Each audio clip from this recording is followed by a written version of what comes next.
We finally have the full squad back together. Brendan Love it. O'Donnell, Ethan Love, Spencer Grant. I'm Emil Asaf.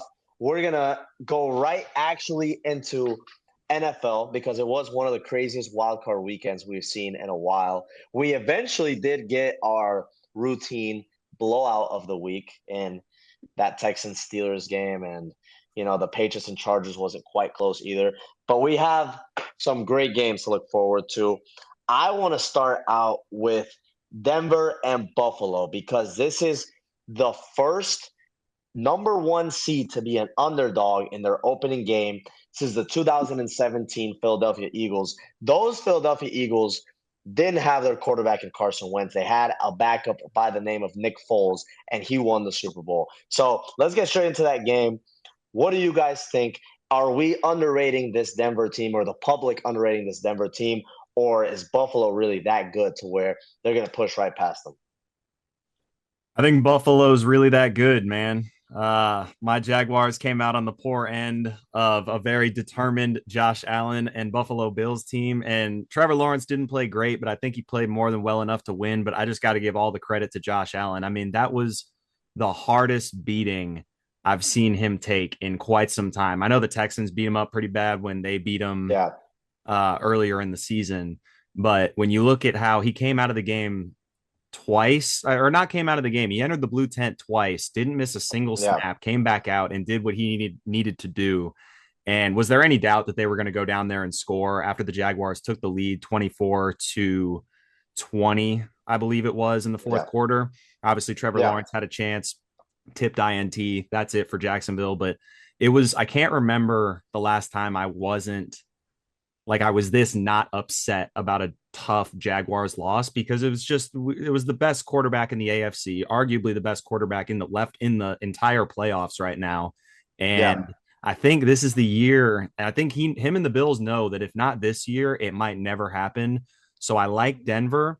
I like the number one seed, but we have yet to see Bo Nix really truly perform in this type of pressurized situation. They're not as battle tested as Buffalo. They've had a little bit of a soft schedule, and the few good teams that they played have either given them all they can handle, or in the Jaguars' case, went into their crib and beat them by multiple scores.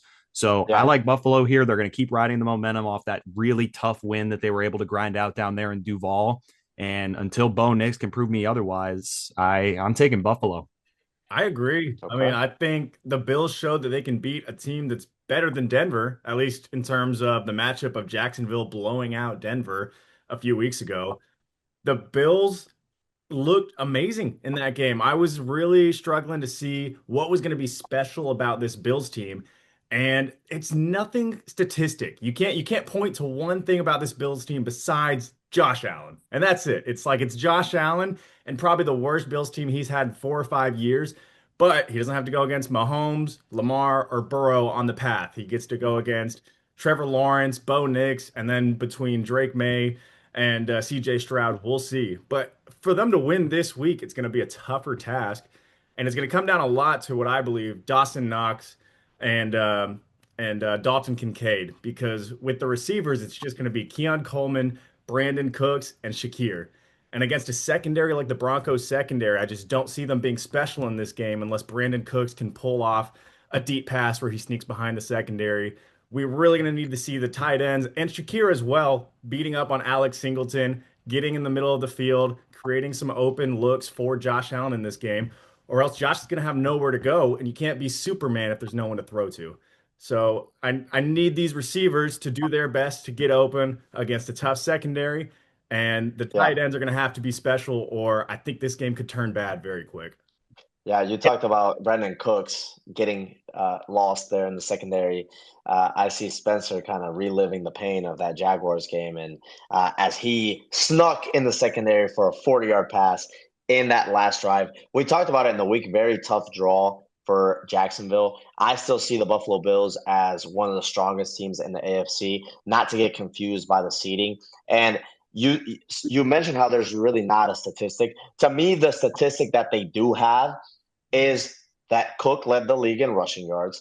Every single statistical category, whether it's rush yards per game, rush yards per rush, total rush touchdowns, they're all top two for this team. And the fact that they went to Jacksonville, faced the number one rush defense, and they did not have much success. It was 78 yards, but they had 27 rush attempts. They stuck to their identity. They're going to keep sticking to that identity because these healthy wide receivers, only three of them, you're going to have to run big packages with the tight ends that you just mentioned. And I don't think Denver, being a no-fly zone type of team, their strength being the secondary, they're not ready for those big packages and for this run game that the Buffalo Bills are coming in with. And like Spencer mentioned as well, the schedule, the way that Denver closed the season actually was barely beating Washington in OT, then Green Bay whenever Micah Parsons went down, the loss to Jacksonville, and then Kansas City and the Chargers without their starting quarterback.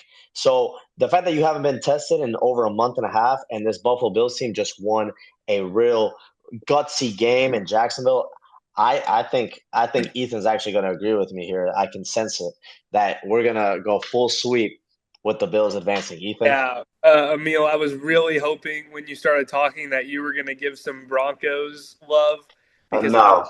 I'm not going to be the one giving it. Before I even get into what I'm about to say, I want to shout out Spencer for the agenda pushing he was doing last week because he had me second guessing myself. He came with all the stats. Oh, the Jaguars have the number one rush defense. They're going to win. He had me second guessing myself. He really did, and I was like, man, should I pick Jacksonville? But I stuck to my gut, and the Jags are always gonna jag. Sorry, Spencer. Oh, man. But with that being said, you got to give your credit to Josh Allen. The Broncos have a lot of players on defense that I am familiar with. They have signed a lot of 49ers over the years. And every single time the Buffalo Bills have played the 49ers, Josh Allen absolutely destroys them with his legs. And I think we're going to see a lot of that this weekend. Josh Allen on design runs, he's going to be very effective. He's going to be really good scrambling out of the pocket because honestly, they're gonna rush the passer, and he's gonna find either Kincaid or Shakir, or hey, it might even be the GOAT Frank Gore Jr. We don't know who's coming in for Buffalo at this. Oh my God! But yeah, I think it goes to show how little belief that we have in Bo Nix as a quarterback to pick against that stacked team. But they've been inconsistent and fluky all year. They really have. And they strike me. I mean, I know we're not on the Patriots game yet, but we'll get there. And I just can't see this kind of going on for Denver much longer. Bo Nix is not a good passer in the pocket. He always tries to run at first convenience, and he makes a lot of off-balance throws, and it usually gets him into trouble. I got the Bills here. They've been here. They've done it before. We've all said it that, hey, if this is going to be the year, this is it.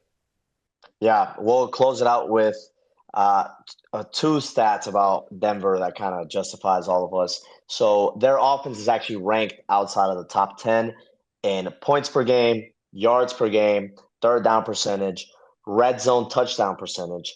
And they also won the most amount of one-score games in the NFL this year.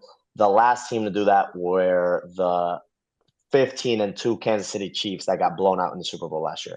So we'll have to see about them. But we'll stay with the NFC. You talked about New England a little bit, Ethan. This is one of the most intriguing matchups just because the two defenses really, really, really dominated. I feel like we expected it out of the Texans defense. Well, some of us did at least.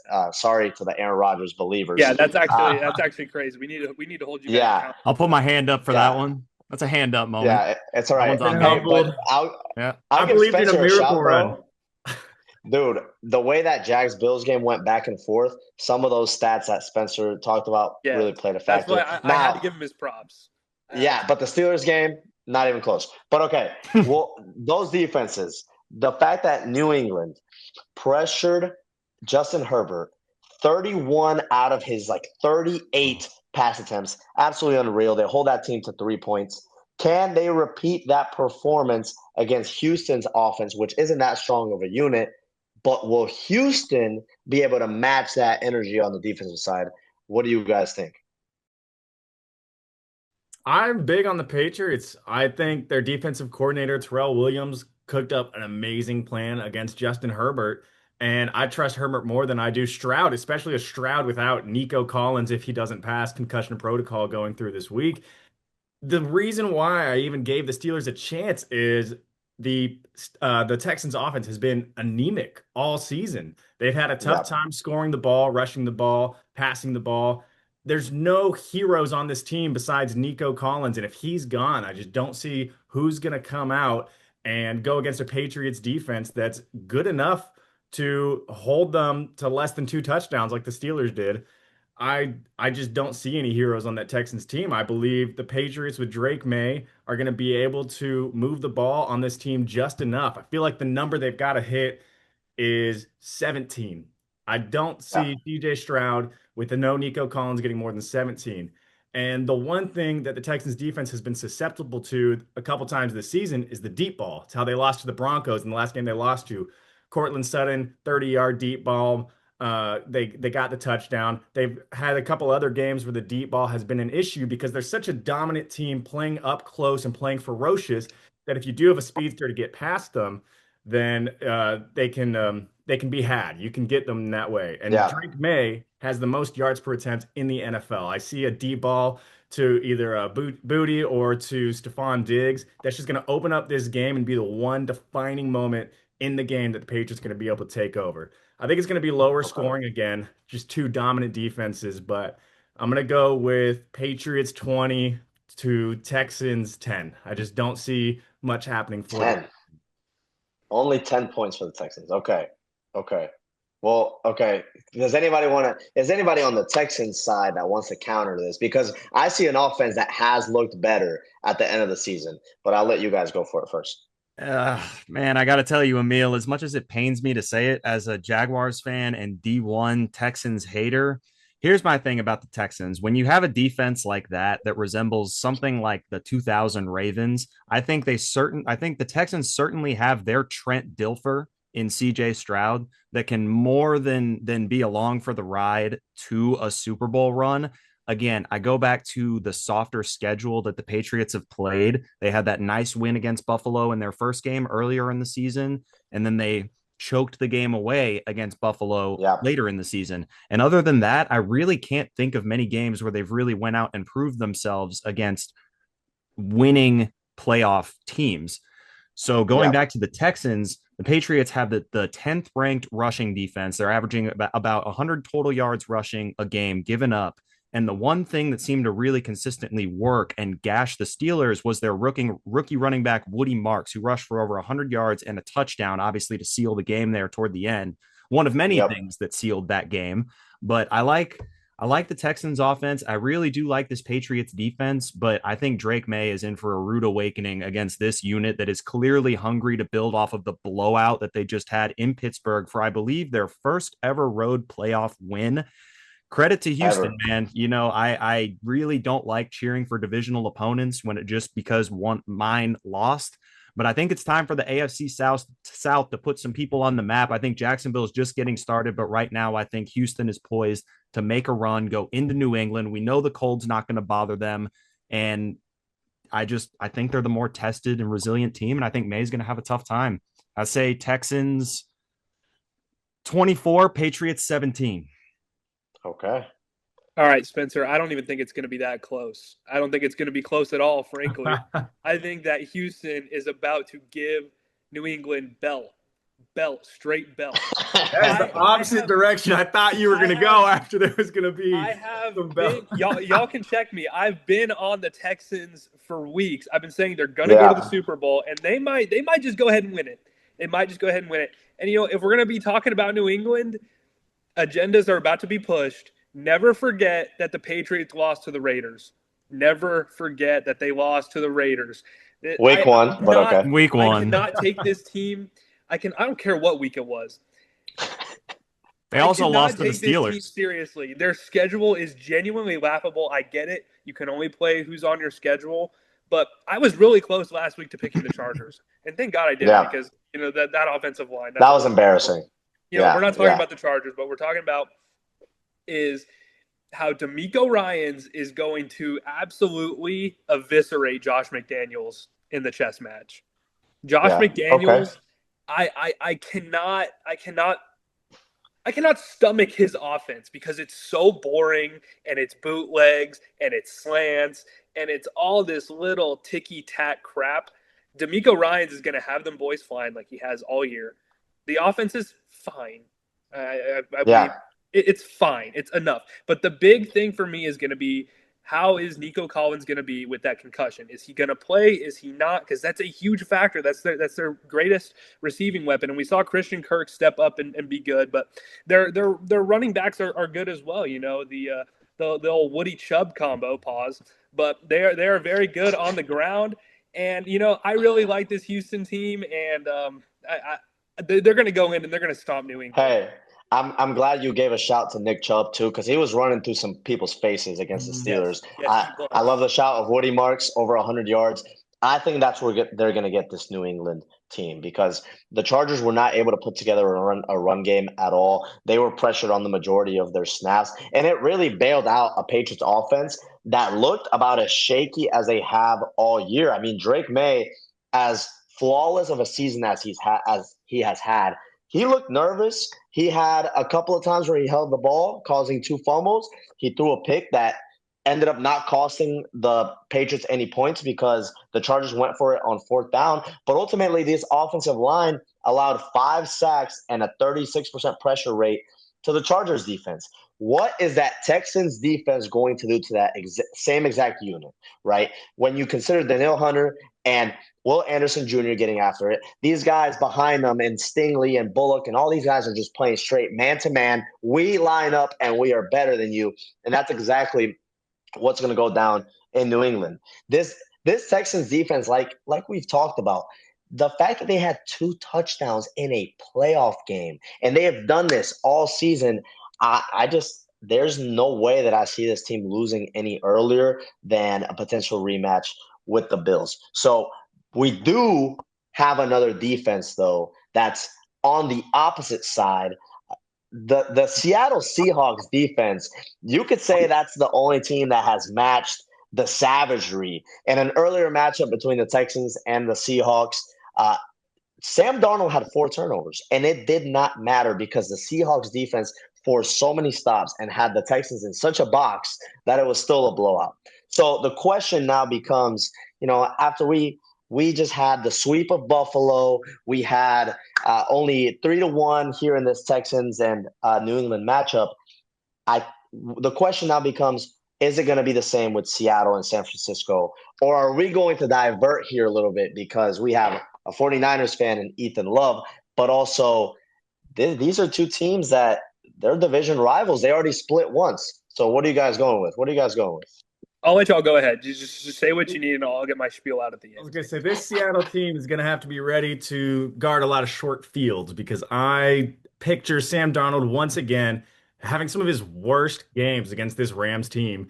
The 4-interception game earlier in the season. And I know they beat them in another game, but that took multiple miracles to win 38-37 to beat the Rams. And the Rams took their foot off the gas in that game. I don't see that happening again in a playoff game. Sean McVay is not going to stop pushing the ball down the field. He's not going to start relying on his run game when he's up 20 points. It's going to be Matthew Stafford to Puka for 200 yards, 3 touchdowns. It's just going to be a demolition. Or sorry, I have the wrong. You're getting a little bit ahead of us. He already has a Seahawks Rams NFC championship. I got a little. We know how he feels. I looked down at my notes and I was like, hold on a second. Yeah, my bad. No, you're fine, dude. I was like hold on. I don't remember this game coming up. Yeah, let's my let the Rams, my bad. Let the Rams beat Chicago first, and then we can figure it out. We were talking about the 4 turnovers. Okay. Give my boy Caleb a chance, man. Okay, I'll pick up where you were going with that, though. I promise. Okay, Seattle, San Francisco. Right now, Sam Darnold, including some of those games, 6 turnovers against the Rams. He leads the NFL in turnovers. He has 20 of them. The last quarterback to lead the league in turnovers and win a Super Bowl was Eli Manning in 2007. And that was a miracle run. I do not think the Seahawks have a miracle run like that one right here in these playoffs. And here's a reason. What Shanahan did coaching against the Philadelphia Eagles, like some of us predicted, was phenomenal. He took advantage of every angle. I believe it was the touchdown to Christian McCaffrey at the end. He had him run a Texas route from the opposite side of the formation, cross the formation, and then angle right into the end zone. I have never seen something like that. And when you consider Coach McDonald, it's the first time that he's leading this unit into the playoffs, and you combine that with Sam Darnold's turnover issues and a potential Warner comeback, which I know Ethan is hyped about. I think San Francisco gets the job done and pushes past them. I have not been convinced enough with Seattle or with their home field advantage that had been the biggest thing in their earlier dynasties. But now over the last 2 years, they've had a better record on the road, the best record in the NFL on the road, only losing, I believe, 2 or 3 games. So I have San Francisco on this one, just straight up outcoached. Yeah. Look, man, it pains me to confidently pick teams that I really don't like, but I'm going to do that again here. And I want to give Seattle credit because their defense has certainly almost single-handedly won them some games this year. It is, like you said, Emil, the only defense in the league that can be compared to how ferocious the Texans have been. But I really do want to give Sam Darnold some credit. We're not talking about the playoffs yet. He has this team at the number 1 seed. That Rams game, he played really, really bad for like 2.5 quarters. But right when it's like when they returned that punt for a touchdown that brought it to within 1 score, it was like a switch flipped. And he was like early season Darnold again. I mean, they've just barely lost that shootout against Tampa Bay at home earlier this season, back when Tampa Bay looked really good. And Darnold played really well, lost a duel with Baker when he was in MVP conversations. So he has played more than well enough to win for the most part of this season. But until he shows me something in the playoffs, it's kind of like the Chargers. I won't believe it until I see it. And as far as San Francisco goes, they have the coaching advantage. It's like the Bills. They have the coaching advantage. They have the quarterback that knows how to not make very many mistakes. And they have the playoff experience. And I guarantee you they are looking to avenge that week 18 loss where they gave up the 1 seed, losing 13-3, only putting up 3 points at home with the division and the 1 seed on the line. They're going to go into Seattle pissed off. And I think they're going to lose. I think it's going to be close, decently close, but I think they eventually pull away to win by 7. Hey, and I think the key number in that matchup, the Week 18 one, is not the 3, it's the 13. This team held Seattle to 13, and I think they can do it again. Credit to Robert Saleh. I mean, that's the guy. And what he's been doing Sam Darnold without 2 future Hall of Famers on defense, it's absurd. Exactly. And I think when you're speaking about a quarterback and you say, oh, he has to revert to his early season version, and you haven't seen that consistency throughout, at this time especially, you simply cannot trust him. Now, Brock Purdy, on the other hand, the only time he has lost in the playoffs as a starter was 1 in the Super Bowl or 2 in the NFC Championship when he literally shredded his elbow. Yep. So I trust this guy. I will say 100%. Jake Moody responsible for that one, missed an extra point, got blocked. Okay. It was definitely his fault. Before Ethan goes, I won't take long because I started on 1 point and then combined a matchup that didn't even exist yet. But where I wanted to go with it was the divisional matchups that have been close games for the Seahawks, and Darnold himself has struggled the most against the Rams and the 49ers. But Sam Darnold in the last 9 games, 9 touchdowns, 9 picks, nothing stellar, nothing to write home about. And the games he had the worst moments in was in the 49ers game and in the Rams game. And so now looking at it from the other side, I think Brock Purdy is going to have a lot of short fields to go against this Seattle defense, as Sam Darnold, I do believe, once again, is going to have a meltdown in some way where he's going to have more turnovers than usual and not as many impressive deep balls. So I think Purdy in a short field with Kyle Shanahan, they're going to have enough plays to dial up some touchdowns in those short field situations. So I, too, am with the 49ers winning this game 24-20. Are we sweeping Niners, Ethan? There's no way. All I'm going to say is Mike McDonald, get ready to go to McDonald's and submit your application after you lose this matchup and as the 1 seed, because you know what? He's coming. He's coming. He's coming. Get that off my screen, bro. I'm dead. It is a fake out that, he's going to play next week. He looked good in practice today. If you go on Twitter or whatever and you watch the videos, he looked pretty mobile, and he said that he feels great. And I don't know if you can keep him off the field in a game like this. Yeah. And we gotta just look at it too. Trent Williams was out that game. Trent Williams was out that Week 18 game. Ricky Pearsall was also out that Week 18 game. He is now practicing this week as well. The linebackers were Tatum Bethune, who got hurt 2 times in that game, and D. Winters. I think Garrett Wallow, I can't believe I'm saying this right now, Garrett Wallow and Eric Kendricks looked miles better than they did against the Eagles, against Saquon, a better running back, at stopping the run. And again, that might be a Kevin Patullo issue. But might be. The biggest thing in this game is going to be if you can contain the run, because you cannot be giving up 3rd and 16 conversions on a pitch play in a playoff game. And I think that the team knows that. I think Robert Saleh knows that. And if they're able to stop the run, which I think they'll be able to stop the run at least better than last time, you guys mentioned it. It was a miracle that they only gave up 13 points in that game. Yeah. This is going to be an entirely different game. JSN has not been able to break loose against Diamador Lenore. He hasn't at all in his career. That's true. And like I said, if they stop the run, then this is going to be a great game. And there's some weapons back on offense. I know Kittle's not there, but Tonjes, if you're a real ball knower, you know Tonjes. He hoops. When Kittle went out week 1, Tonjes came in and got a touchdown catch in a pretty low-scoring game. It was Tonjes that kind of the game winner. That one. Yeah. It was the game winner. It was the play. Yep. Yeah, so he got the game winner. Tonjes is that guy. Let's put some respect on Tonjes. And like I said, Sam Darnold in the playoffs, are we really trusting that? It feels a lot like Denver. They feel a lot like Denver, where it's like Nick situation, Sam Darnold situation. And I'm so glad that you brought it up, Emil, but they have not been good at home. They really haven't. Nope. They've been some road dogs. It's been flipped for them.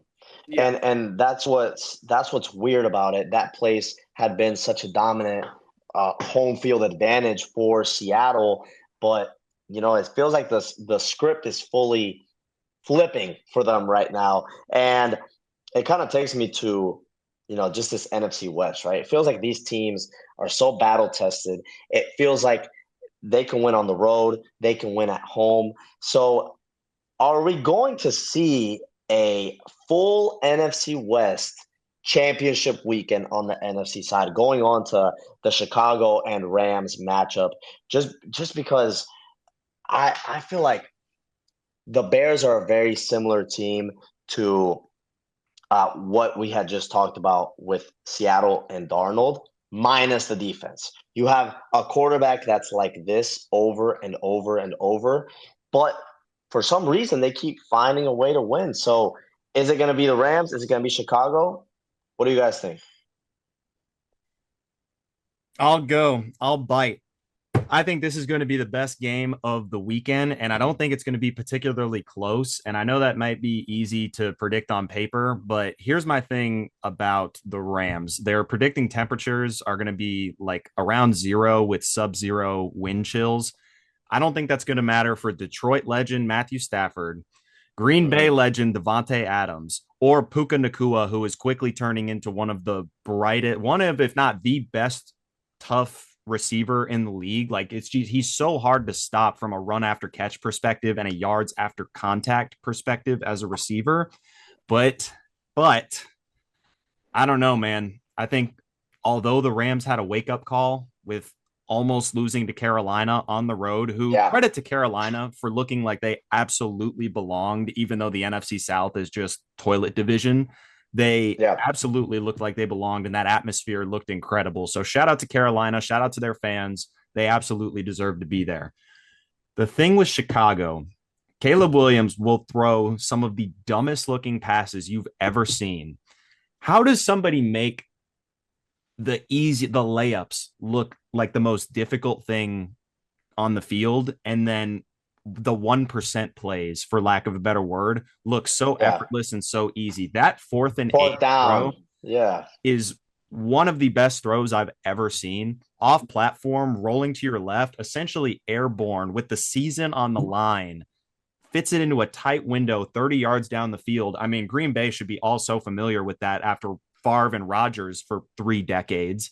But Chicago with Ben Johnson, it said leading up to that game that he showed them the 28-3 comeback by the Patriots against the Falcons to show them we are never out of a game. We've won so many one-possession games. Caleb Williams has not one, not two, not three, 7 game-winning comeback drives on the season. Some against poor teams, some against better teams. Doesn't matter. He is the Iceman. He got the playoff monkey off his back.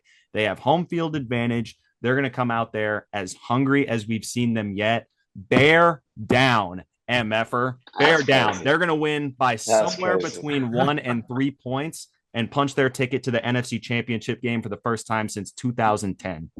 That's unreal. See, that's exactly how I felt about the Bears going against the Packers, where I felt like it was going to be that close game, and it ended up being way more of a nail biter than even I expected. I thought it was going to be more back and forth the whole game until he gets 1 fourth quarter drive, not 4 fourth quarter drives to take the lead and win the game. I feel a lot about Caleb Williams this year about how I felt about Tyrese Halliburton in the playoffs last year, where I remember announcers going, Halliburton hasn't really been in this game. He's got a triple single going into the fourth quarter. And then he almost ends with a triple double and a game winner. And you're like, is this one of the best players? There he is. Yeah. Yeah. What did I just watch? And in 1 quarter, he keeps flipping the narrative on how good of a quarterback he is.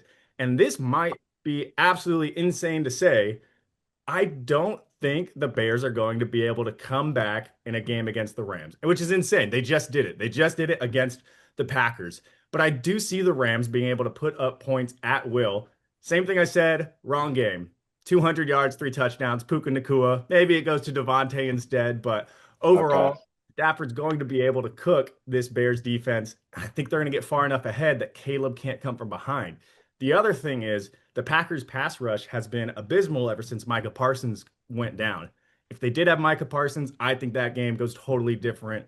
You got an athletic, speedy enough edge defender to go chase down Caleb Williams before he can make some miracle throws. This time, though, with the Rams, he's got Byron Young, Jared Verse, Kobe Turner, all chasing after him. If he's down by 2 scores or more and he has to make plays against those guys coming at him, I don't see it happening. I see the Rams getting up early and comfortably, and we'll see some miraculous Caleb moments. But I think this is a more battle-tested team in the Rams, way hungrier on defense at the moment than the Packers were.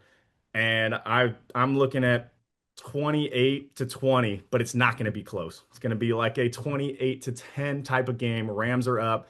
Caleb makes it look closer than it was in the end. One more thing before y'all go, something to note. I know the Rams escaped Carolina with a win, but they were up 2 possessions earlier in that game before Bryce Young and that Carolina Panthers offense were able to come back, take the lead on 2 separate occasions. So something to think about. It was on the road. If Carolina can do it, Chicago can do it, but I don't think they get off to as poor of a start as they did against Green Bay. Division rival, totally different game. Yeah, dare I say, I think the Rams have fallen off a little bit. And we saw it last week against the NFC Jaguars that they actually looked like that they belonged. And Spencer's going to cringe at me for saying that, but that's what they are. That's what they are at the end of the day. They're very comparable franchises. And the fact that Carolina was even in that game a little bit, and I saw the Rams lose to the Falcons. I've seen them have meltdowns in recent weeks. And Matthew Stafford sustained a hand injury to his throwing hand in that game. And when you're 40 years old and you have back issues, recurring back issues, and your hand is sprained on your throwing hand, that worries me. That worries me when it's 0 degrees outside. You can say, oh, Matthew Stafford's a dog. He's from Detroit or whatever. He played in Detroit. They played in a dome. And that just worries me when you're 40 years old. And the Rams have not looked great in recent weeks. The Bears, they seem like that type of team of destiny thing. And Ben Johnson's going to have that game plan ready. I trust Dennis Allen. I know they haven't been good, but they make plays when they need to. That Bears defense makes plays when they need to. And I got the Bears going to the NFC Championship. I really do. I know I've been on the Rams. I said they were going to the Super Bowl, but they have really fallen off in recent weeks, and I could totally see them losing this game. Yeah, we're going to have to go with a perfect 2-2 split. And this is the fact for me that just I feel like the Chicago nonsense has to end. When you combine the odds of their fourth quarter comebacks that were mentioned, 7 of them, including one of them to Green Bay being down 16-6, needing an onside kick. When you combine all those odds, the Bears winning all of those was 1 in 54 billion chance of happening. Are you kidding me? Are you telling me? Team of destiny. No, that's not destiny. That's bullshit. That's what that is. And I feel the exact same way about Denver on the other side because they've pulled off some miraculous wins like that. The Bears are going to lose. And it's as simple as the way that Puka has dominated over the last 6 games, 135 receiving yards per game and 8 total touchdowns.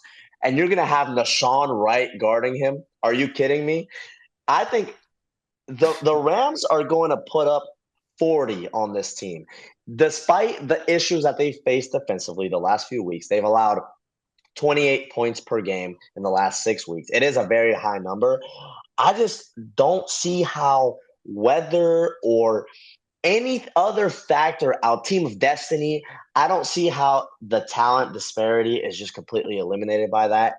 And this team that had a great run and felt so magical, there's no shot they go to this next round. And it's going to be a full NFC West conference final. Now, I'll give you guys a second to try to come back at me for that, but sometimes it's about pure talent, and when you have a guy like McVay that can scheme up those guys to be open, as good as Ben Johnson has been, he can't go out there on the field and can play defense. Okay, so bigger shout to the Green Bay Packers and Coach LaFleur for being a choker than I am giving a shout to Chicago for coming back in that game and in the other game. Yeah, you did. You did. The fraud last week. It's going to happen. Horrible. And that's why I'm shocked you picked Chicago. I'm shocked. Yeah, well, when the team of destiny comes and you have a team that's well coached, I do not trust Chris Shula one bit. I really don't.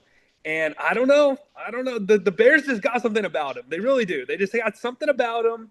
And plus, I really don't want to see the Rams in the NFC Championship. I really don't. Yeah, that's fair. So I was a 49ers fan. I want to go against my pick too. I will say that. I want to go against Ethan's point about Matthew Stafford having a hurt hand and Spencer's point about Bryce Young scoring in the fourth quarter. Matthew Stafford with the hurt hand and watching Bryce Young go up 2 different times came back and led touchdown drives with those same circumstances. That was the one thing Jordan Love did not do. Jordan Love decided, I've scored 4 touchdowns already. I'm going to go ahead and stop now that Caleb Williams is coming back. Stafford's not quitting. Stafford's not giving up. He has been clutch ever since he's gotten to the Rams. And so I see him being able to go to head-to-head with Caleb Williams if it does come down to a tight fourth quarter, because he just did it with Bryce Young and the Panthers this past weekend. Yeah. 100%, and that's 2 very well coached teams. We're just gonna have to see what happens between them. I mean, 2 offensive masterminds going at it. It feels like every matchup is gonna be tight, except maybe that New England one. Drake May might be in a wheelchair at the end of it. But we talk about coaching, and it's funny that Ethan mentions Coach Shula, who's actually a very hot candidate to be a head coach. I honestly don't know why. Well, he is. I don't know why either. There's 9 vacancies, however, and 2 of the most significant ones are the Steelers, who are going to be looking for a head coach for the first time since 2007, and it's going to be only their 4th coach since 1969. Absolutely insane. And then the Baltimore Ravens. Harbaugh is out of there after 15-plus years. He's already rumored to be the Giants' next coach or maybe the Titans' next coach. It feels like both of those teams needed a breakup just with their lack of playoff success lately. But I want to ask you guys quickly before we get into the national championship, which is what we're going to close with. What do you guys think out of the 9 teams that have head coaching vacancies right now? Which one is the best opening and why?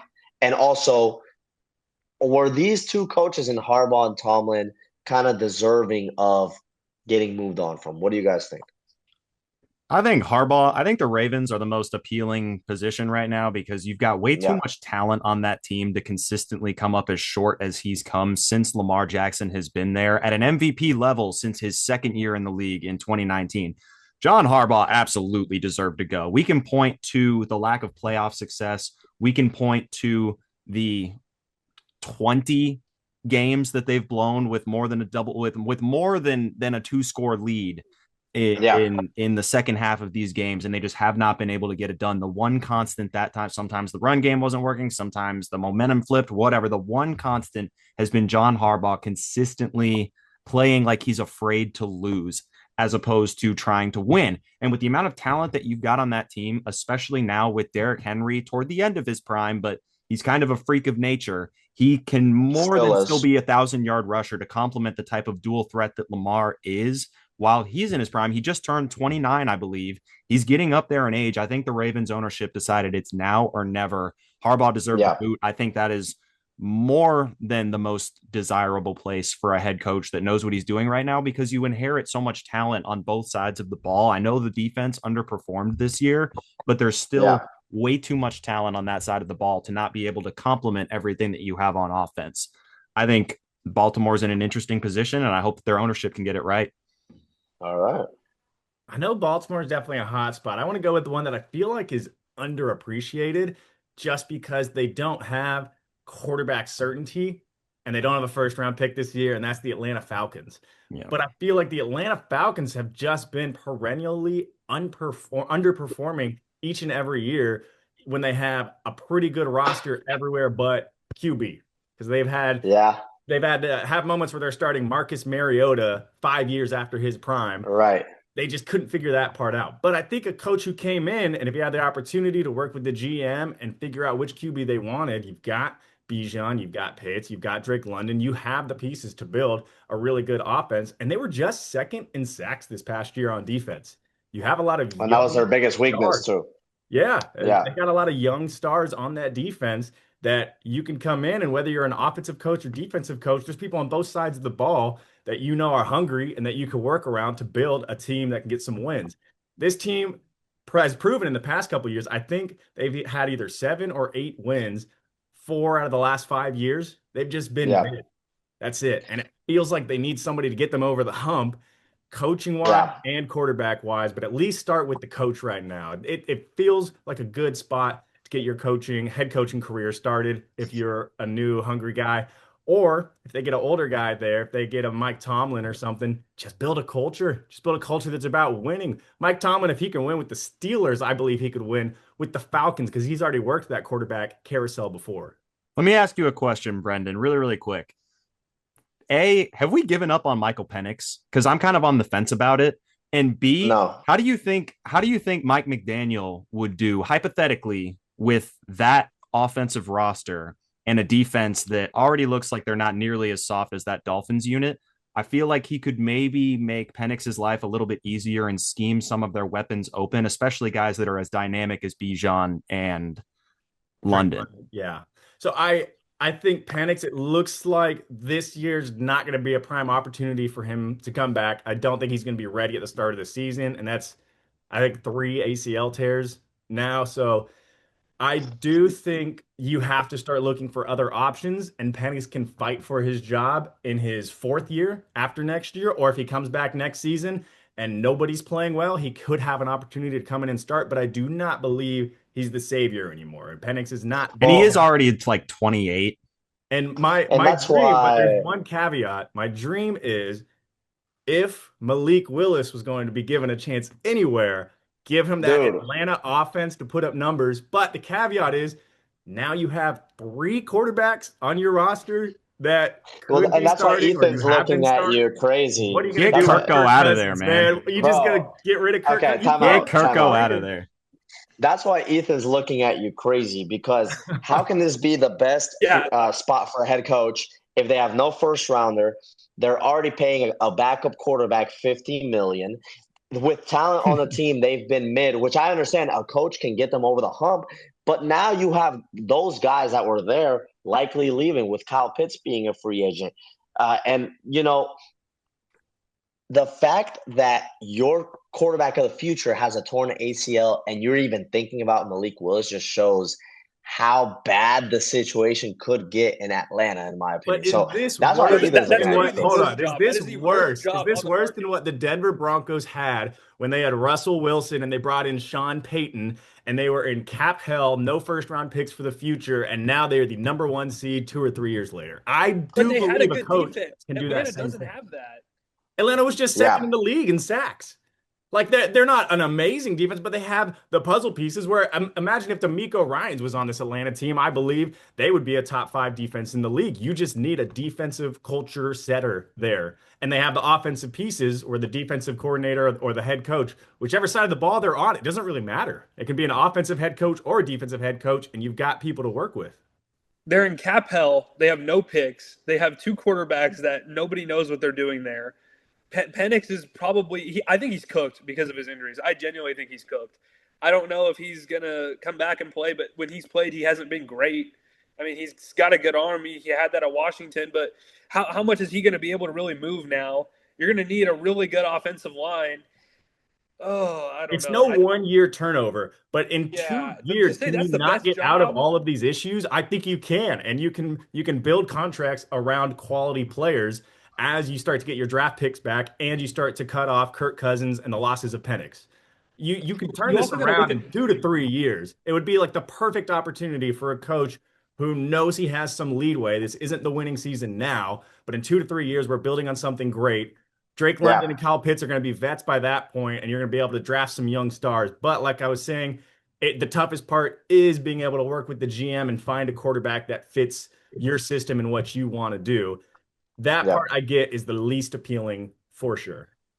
The pushback I'll give you on the comparison to the Denver situation is whenever Sean Payton went there, Russell Wilson was expected to still be a superstar quarterback, and it ended up not being that way. It ended up being the same situation as you mentioned, kind of with a big contract and a quarterback that you have to kick out. With this Atlanta team, we already know Kirk Cousins is no longer what he once was, and I don't think he ever was a superstar, but it doesn't mean that it's impossible. Does that make it the most appealing spot? I don't believe so, Yeah. but I'll give you the fact that it's not impossible to turn it around.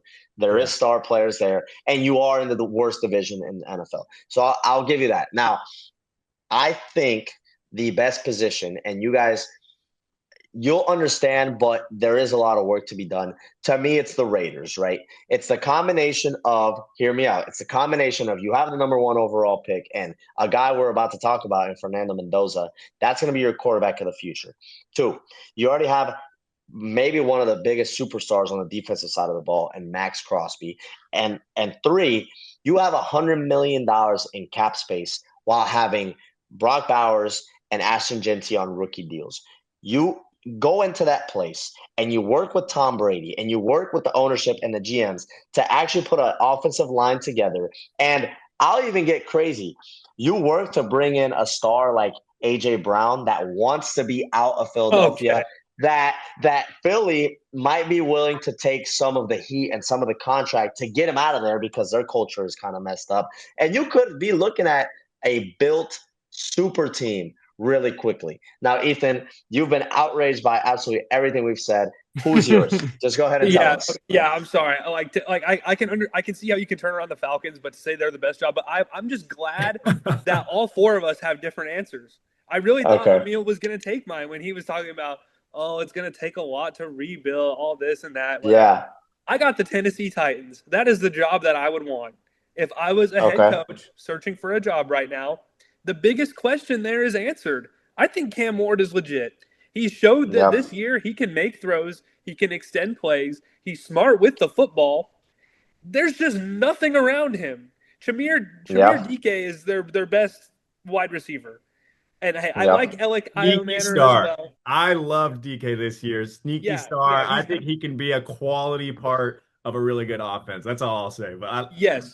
But they have the most. I believe that they have the most cap space in the NFL. Which, granted, you should not be building your team through free agency. You should build your team through the draft. Free agency should supplement to fill in holes here and there. But if you're coming there as a coach, you have the quarterback answered. You have the books cleared. You have the high draft picks. It is a blank canvas to do whatever you want. And the greatest part about the job that nobody has talked about with any of these jobs is that the expectations are in the gutter. If you're going to the Steelers, you're going to be expected to at least have a winning record and make the playoffs. If you're going to the Ravens, you're expected to win a Super Bowl pretty quickly because you have Lamar Jackson. Yeah. The Titans That's true. have been subjected to absolute poop for the recent future. The expectations are in the gutter. You have the quarterback answered on a rookie contract, by the way, which is a big deal when it comes to building a team. If you can get the draft picks right, and if you can get the right coordinators, I would love if I was taking my pick of the litter on the jobs, I would definitely. And plus, Nashville, come on. Tough division. Okay. Tough division. Yeah, that's the thing. Very tough division with the Jags and the Texans being there. I mean, come on. We're talking about the Jags just barely lost the Bills. The Texans are moving on, and you have them in the Super Bowl. That's tough to go against. I do see the Raiders and the Titans pretty similar, though. The difference for me, though, is if I'm taking Ward by himself or the combination of Genty, Bowers, and now Mendoza, I'm going with the Raiders. But that will have to play out by itself. I do want to move on to the guy I just talked about with Fernando Mendoza. We have a national championship on Monday. They play Miami out of all teams. The last team to get put in the college football playoff makes it all the way to the national championship. And before I believe what we are going to say happens, I want to say one thing. Indiana has only lost under Cignetti, has only lost to teams that have made it to the national championship. They lost to Notre Dame and they lost to Ohio State. This year they haven't lost yet. Will it be Miami that is the team that beats them? No, it's not. But here's the thing. Before we talk about how great Indiana is, which they absolutely are, the only times that they have really looked mortal this season have been against Iowa and have been against Penn State. Both of those, I believe, were on the road. So credit to those road environments that those students are able to create. Absolutely electric, low-scoring, ugly Big Ten football. That being said, the only times that Indiana's looked mortal is whenever teams have been able to pressure Mendoza and somehow find a way to disrupt the rhythm that offense has gotten so good at generating throughout the trials and tribulations of this season. So Miami will be probably the best front seven that they've faced up to this point, except for maybe Ohio State. But we saw what Miami was able to do to them and completely get them off their rhythm. It's a long shot, but if Miami's going to have any type of shot, they need to have some plays that go for negative yards against this Hoosiers offense, and they need to get Mendoza on his ass a couple times. That being said, this freak show Mendoza has only 5 incompletions to 8 touchdowns in the 2 college football playoff games that they've played so far. 17 of 20 for 5 touchdowns and 177 yards against Oregon, and 14 of 16 for 3 touchdowns against the corpse of Alabama in the Rose Bowl game. Look, man, Kurt Cignetti is the biggest psychopath I've ever seen. My brother goes to Purdue, who is Indiana's biggest rival right now, and it hurts giving Indiana the credit that they so very, very much deserve.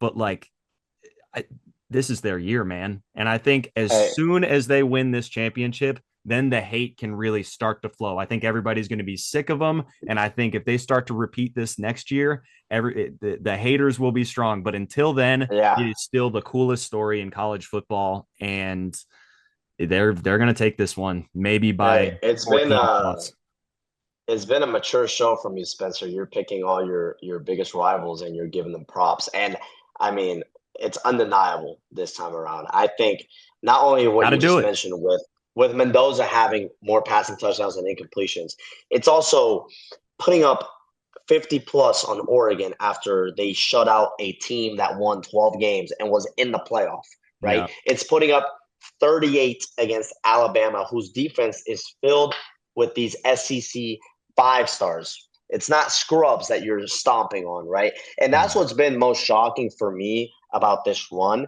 I expected Indiana's defense to kind of carry them through the way that they did in the Big Ten championship against Ohio State, 13-10. We saw the missed field goals. It got ugly. It hasn't been ugly.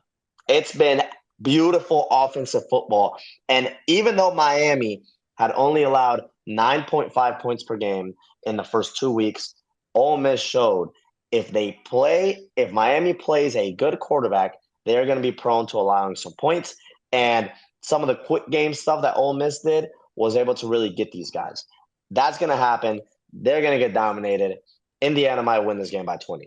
Let me ask you this really, really quick, because I would love to hear Brendan and Ethan's thoughts on this as well. But to Miami's credit, that game was really close because of penalties that extended drives by the Hurricanes. And I think they had 4 dropped INTs. So although the short passing was really able to push the offense forward for Ole Miss, I think anytime they tried to go down the field with it, they really were playing with fire all game and they got away with it.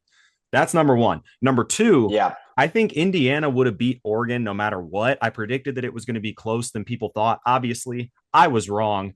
But how much of it do you think had to do with Indiana being as dominant and as disciplined as they were? And how much do you think of it had to do with Oregon? I think spotting them like 21 points in the second half. They had 2 fumbles on snaps that immediately resulted in scores, one of which I think was inside the 5-yard line. So immediately, first and goal from the 5, they threw a pick 6 on the first play from scrimmage. So would Indiana have still won by 10 plus? Probably, but I don't know, man. 55. I don't think it should have gotten as out of hand as it was. Dante Moore really did not want to be a New York Jet. That's all I'm going to say about that. You went back to Oregon. I'll say this. I do agree with, Oregon spotting them some points. But to me, what convinces me is them pouring it on and taking advantage of every single opportunity, right? It was that pick 6. That was a spectacular play by Indiana. It wasn't a horrible throw. It was a well-read, well-driven on football that the DB is going to crib because he's so well coached and disciplined, and his key was read perfectly, and he took that to the crib. Also, as soon as Moore did fumble in his own territory, you kind of just had that feeling that Indiana's not going to forgive these guys. They're going to go in and punch 7, even after Oregon responded and made the game 7-7 after the pick 6. So to me, it's just the dominance comes with discipline, and it comes with how you respond to things kind of turning the other way. It could have easily been a good game had it been any other team coached by any other guy.